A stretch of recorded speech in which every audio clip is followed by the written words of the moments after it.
မင်္ဂလာပါ1001 YouTube Channel ကနေပြန်လည်ကြိုဆိုလိုက်ပါတယ်ဒီနေ့မှာတော့ရွှေကြေးမုံချောင်းတနာကြီးဆိုတဲ့ဇာတ်လမ်းလေးကိုတင်ဆက်ပေးခြင်းပါတယ်ခင်ဗျာကျွန်တော်1001 YouTube Channel ကို Like and Subscribe လုပ်ပြီးအားပေးကြပါဦးခင်ဗျာကျေးဇူးအများကြီးတင်ပါတယ်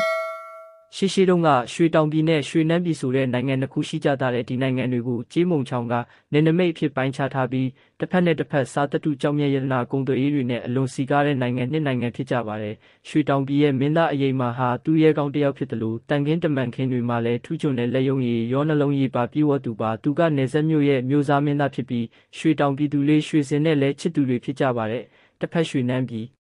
ကိုတော့ဘရင်မရွှေနန္ဒာကအုပ်ချုပ်ပါတယ်ရွှေတောင်ပြည်နဲ့ရွှေနန်းပြည်နှစ်နိုင်ငံတို့ဟာကြေးမုံချောင်းကိုနယ်နိမိတ်ထားကရှေးရခင်ကတည်းကကုံသွေးရေးအရာမဟာမိတ်ဖြစ်ခဲ့ကြပါတယ်တနေ့မှာတော့ရွှေနန်းပြည်ကကုံတယ်နဲ့ရဲမတ်တချို့ဟာရွှေတောင်ပြည်ရဲ့ကြေးနဲ့ရွှေတွေကိုတတုတွင်းတွေကနေခိုးယူနေကြတာကိုရွှေတောင်ပြည်ရဲမတ်တွေကမိသွားတာကြောင့်ဖမ်းဆီးအပြစ်ပေးလိုက်ကြပါတယ်ဒါကိုမကျေနပ်တဲ့ရွှေနန်းပြည်ဘရင်မရွှေနန္ဒာဟာရွှေတောင်ပြည်ကတင်သွင်းလာတဲ့ကြေးဝါရွှေစားတတုတို့ကိုအခွန်ခများတိုးကောက်ကရွှေတောင်ပြည်ကုံတယ်များအားနှိပ်ကွပ်လိုက်ပါတယ်ဒါအပြင်ရွှေတောင်ပြည်ကုံတယ်တွေကိုပါဖမ်းခိုင်းလိုက်တော့နှစ်နိုင်ငံကြားတင်းမာစာပြုလာပါတယ်ရွှေနန်းပြည်ဘရင်မရွှေနန္ဒာဟာအဲလောက်နဲ့ကျေနပ်မသွားပဲရွှေနန်းပြည်ကိုအလဲလာတဲ့မင်းသားအယိမ်မာရဲ့ချစ်သူရွှေစင်ကိုပါဖမ်းဆီးထားလိုက်ပါတယ်ဒီသတင်းကိုကြားတော့မင်းသားအယိမ်မာလည်းသိမခံနိုင်တော့ပဲစစ်တပ်ကိုပြင်ဆင်ကရွှေနန်းပြည်ကိုစစ်ကြေညာပါတော့တဲ့ညနေချိန်မှာမင်းသားအယိမ်မာရဲ့ယုံကြည်ရသူဘိုးမင်းထွန်းကသတင်းတစ်ခုကိုအမြန်ပို့လာပါတယ်ရွှေနန်းပြည်ဘရင်မရွှေနန္ဒာဟာအယိမ်မာရဲ့ဦးလေးတော်ဆက်သူတီဟာကျော်နဲ့ပေါင်းပြီးရွှေတောင်ပြည်နယ်တွင်းကိုပုံကံဖို့အကြံစီကိုပါကူညီပေးနေတာပါ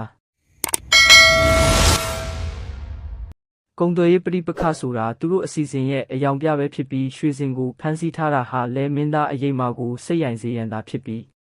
ဘရင်မရွှေနန္ဒာဟာရွှေတောင်ပြည်ဦးကြီးတော်တီဟာကျော်နဲ့ပေါင်းပြီးရွှေတောင်ပြည်ကိုနှစ်ဖက်လုံးကနေတိုက်ခိုက်ဖို့ပါပြင်ဆင်ပြီးနေပြီးဆိုတာကိုပါသတင်းပို့လာပါတယ်ဒါကြောင့်မင်းသားအယိမ်မာဟာစစ်ချီတာကိုချက်ချင်းရပ်တန့်ပြီးရွှေနန်းပြည်ကိုလှုပ်ဝက်ဝင်ရောက်ဖို့ကိုပဲဆုံးဖြတ်လိုက်ပါတယ်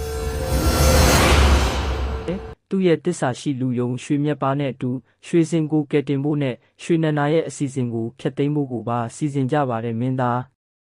အယိမ်မာနဲ့ရွှေမြတ်ပါတို့ဟာစစ်တီတွေကိုဥဆောင်ပြီးကြေးမုံချောင်းကိုဖျက်ကူးကြကာညတွင်ချင်းရွှေနန်းပြည်နယ်တွင်တဲ့အထိတိတ်တဆိတ်ဝင်ရောက်ခဲ့ကြပါတယ်အဲ့ဒီနောက်ရွှေတောင်ပြည်နဲ့ရွှေနန်းပြည်တို့စစ်ပွဲဟာစတင်ပြီးနှစ်ဖက်စစ်တီတွေဟာအပြင်းအထန်တိုက်ခိုက်ကြပါတယ်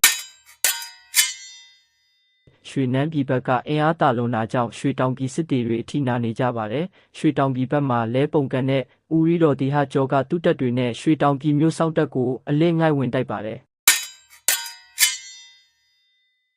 တိုက်ပွဲဟာနှစ်နိုင်ငံဘက်လုံးမှာပြင်းထန်လာပြီးအင်အားချင်းမမျှတဲ့အတွက်မင်းသားအယိမ်မာတို့ဘက်ကအကျဆုံးများလာပါတယ်